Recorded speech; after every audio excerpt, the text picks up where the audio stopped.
Welcome to this edition of the Lucid Quest Immunology Strategic Roundup, covering developments from 14 July through 18 August 2026. The defining story of this reporting period was the race to convert promising immunology mechanisms into durable, multi-indication franchises. The market is increasingly rewarding not just clinical activity, but deeper outcome evidence, indication breadth, regulatory durability, and commercial reach. In this period, 4 key themes stood out.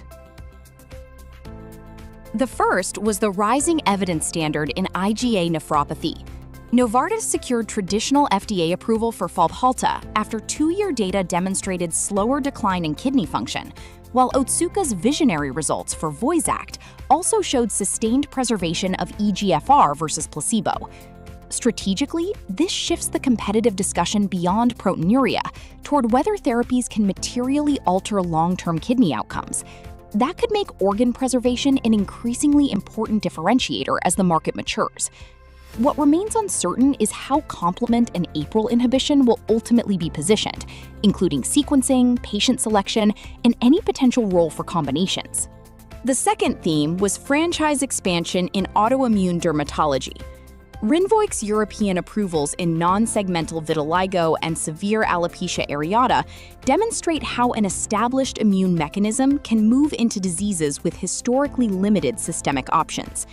The strategic advantage is reuse. Existing clinical, regulatory, safety, and commercial capabilities can support expansion into adjacent indications. But biological portability does not guarantee commercial portability. Reimbursement, safety perceptions, treatment duration, and competing mechanisms will determine whether these approvals translate into broader systemic treatment markets. The third theme was M&A focused on future indication optionality. Argenx's proposed acquisition of Forte Biosciences and Biogen's acquisition of Raythera illustrate growing interest in mechanisms that could support multiple development programs, rather than a single lead indication. This can increase the strategic value of early human validation, but it also concentrates risk around whether one biological thesis translates across diseases. FB102's celiac disease data and future indication choices will therefore be important tests of the CD122 platform thesis, while Raythera's earlier stage programs remain less validated. The fourth theme was market access durability. Alpha Sigma's planned acquisition of Nordic Pharma highlights the strategic value of acquiring established products, specialist capabilities, and commercial infrastructure across multiple markets. Tavneos illustrates the opposite dynamic. Differentiated biology can rapidly lose commercial value when regulatory access disappears. Together, these developments show that franchise building requires companies both to establish market access and defend it over time.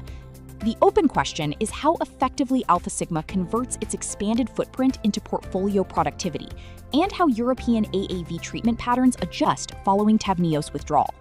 Looking ahead, we will be watching Voyxact's regulatory path and the evolving differentiation of IgAN therapies, FB102's next clinical proof point, systemic adoption of Rinvoq in vitiligo and alopecia areata, and how AAV demand redistributes in Europe. The key takeaway is that immunology competition is shifting from mechanism selection toward franchise conversion. Long-term advantage will depend on whether promising biology can be translated into durable clinical evidence, multiple indications, regulatory confidence, and sustainable market access.